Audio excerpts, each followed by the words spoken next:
the cornerstone of it all, to unite the world's most powerful, richest private civilian with the world's most powerful public figure, Donald Trump, and they did so at Charlie's funeral in Charlie's memory. The goal of this channel, as a matter of fact, my entire social media presence since I've been on the internet, is just to pursue truth, no matter where it's found, no matter who it offends, no matter how uncomfortable it gets. I'm not beholden to any sponsor. I'm not beholden to a political party. I'm not left. I'm not right. I'm like you. I'm in the same boat with you. I just want to know what the truth is. And I want to know who I can trust. And we have to come to grips with the fact that there are people out there who are deceivers. As a matter of fact, they specialize in deceit. So if you support a transhumanist, hypocritical corporate welfare queen, this is not the video for you, and this is not the channel for you.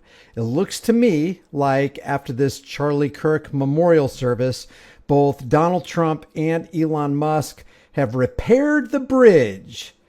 But why did the bridge need to be repaired? Was Elon Musk lying when he alluded to the fact that Donald Trump is on the Epstein file list? That he might be a PEDO? That he might be harboring PDF files?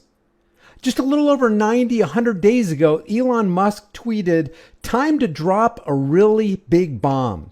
Donald Trump is in the Epstein files. That is the real reason they have not been made public." Because keep in mind, the DOJ, the FBI, all the alphabet soup agencies, Donald Trump has seen to it that a PDF file ring, the most massive PDF file ring that's ever been uncovered, is still being covered up by the Trump administration, by Pam Bondi, by Kash Patel, by Dan Bongino, by the CIA. Donald Trump himself is the head of this administration. The buck stops with him. And if he wanted those files to be released, all he'd have to do is give the word, but there's a reason he doesn't want them released. And not only does he not want them released, he's saying it's all a Democrat hoax. Well, tell the hundreds of women who were abused in the last several years by Jeffrey Epstein and Ghislaine Maxwell. But that's where we find ourselves in this bizarre historical timeline. Time to drop a real big bomb. DJT is in the Epstein files. Have a nice day, DJT. And then he says, mark this post for the future. The truth will come out. Now, I just want to remind you before I play this thing from Benny Johnson, which is just wild, that Elon Musk wants carbon taxes. He wants the carbon tax scourge to beat all of us over the heads, just like the WEF, World Economic Forum, Klaus Schwab wants. He wants universal basic income. He wanted the CLOT shots. He's for transhumanism because he's got that brain chip that he wants to put in people's brains so that he can merge our biology with his technology. And he wants a one world government while he claims to be against a one world government. So with that in mind, check out this post by Eric Darty, who is a pro-rightist statist influencer. And he says, wow, it has been revealed that Elon Musk explained why he met with President Trump. Quote, he told us backstage, if we don't hang together, we will surely hang separately. So let us unite, he says to Benny Johnson. And then he says, I was proud to sit with my president tonight. My president who's in the Epstein files. My president, who is currently engaged in a PDF ring, massive and shameful cover-up. But that's okay with Benny Johnson and all the other rightist statists. They are pleased as punch with this arrangement. Check this out. If we don't hang together, we will surely hang separately, which is exactly what Elon Musk told me. So backstage, Elon Musk embraces Erica Kirk. And she's crying in his arms, and they're hugging, and it's really profound. This was after the speeches. This was after the program. And this is the words that Elon Musk said to us in this small little group with Erica Kirk.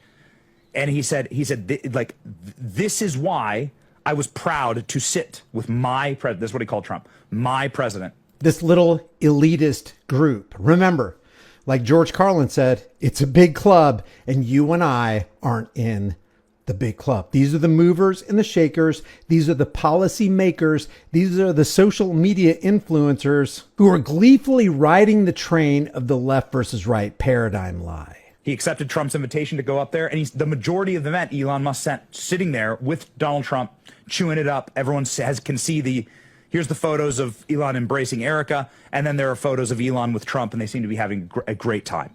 You notice what they're doing? They're using this tragic event, and it is a tragic event, this crisis, if you will, to psychologically operate on a massive amount of good-hearted, honest individuals who want to see this country do better. They want you to forget that Elon Musk basically called the President of the United States a PDF file, or at least a PDF file enabler. Even going so far as to say, mark this post for the future, the truth will come out. Well, I guess we won't see that truth now, will we, Elon? Will we, Donnie? Will we, Benny? Because feelings and emotions and sadness. And this is just not the right time. And everybody's real sensitive. And if you call out Charlie Kirk, you must be a racist too. And I'm not saying Charlie Kirk was a racist. I don't see any proof for that. An accusation without substantiation is the height of ignorance. And of course, the leftists are always involved in displaying just how ignorant they actually are. Just like the rightists are doing right now. Hey, Benny,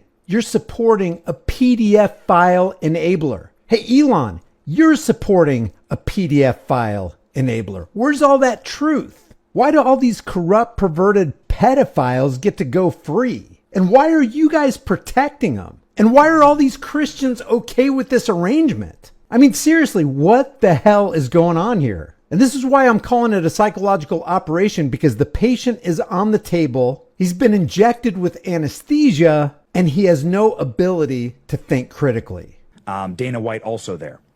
What a not only was the size and scope of this and the peacefulness of it a profound eulogy for Charlie and his memory, but the cornerstone of it all, to unite the world's most powerful, richest private civilian with the world's most powerful public figure, Donald Trump. Charlie said in this chair right here, he hoped that it happened. There's a clip that went viral yesterday. Charlie saying, I pray that Elon Musk and Donald Trump reconcile. And they did so at Charlie's funeral in Charlie's memory. And now you can't question it, because a guy who's now a martyr, a man of steel martyr, prayed that this would happen, and now it is so. And you can't question it. If you start questioning it, then you're actually trampling on the legacy of Charlie Kirk. How dare you? How dare I? How dare you guys lay additional cover for pedophiles? Why on earth would Charlie Kirk ever ask for the unity of a guy that Elon Musk called a pedophile on the Epstein client list? And then point to the fact that that's the reason Trump is not releasing that list, because he's on it. This is sick, it's disgusting, and it's unconscionable. A profound and beautiful example of what Charlie constantly was doing for our movement. And he fused together the greatest schism that we've seen in the nascent Trump administration. He just fixed Trump and Elon together. We saw it live. And it's like the power of Charlie crying out. I mean, look at this guy. This guy's got kids. What if one of his kids was the victim of Jeffrey Epstein and Ghislaine Maxwell? Would he want those lists hidden then? Would he be supporting the guy who covered it up? Would he actually be supporting the unity of two men, one of whom called out the other guy for covering it up? Let me ask you, are you as outraged and incensed about this whole thing as I am? I am just sweating here. After death, crying out, and like still the power of Charlie, like bringing together these tectonic forces that should not reconcile. These are two stubborn men. These are two men that don't need each other, you know, honestly. But Elon Musk told me this. He hugs Erica Kirk. He looks to all of us and he goes, if we don't hang together, we will surely hang separately. So let us unite. I was proud to sit with my president tonight. That's what Elon told us. That's what Elon told us backstage. Wow. And so, again, just as a little behind the scenes vignette here, what you watched yesterday, what tens of millions, if not hundreds of millions of people saw yesterday, definitely hundreds of millions saw yesterday, was a beautiful encapsulation, eulogizing, and memorial to Charlie with his energy pulsing through every bit of it. What a not only was the size and scope of this and the peacefulness of it a profound eulogy for Charlie and his memory. Yeah, this is profound, profoundly perverted, sick, and disgusting and twisted. And these guys are propagating that perversion. Leave your thoughts about this for the world and the global thought police in the comment section below. If you want to support this channel, you can do it for free. Just like this video, share it with everybody you know. Let's expose these pedophile protecting charlatans. And I guarantee I'll be exposing them if it's the last thing I do. And it probably will be. I'll see you in the next video.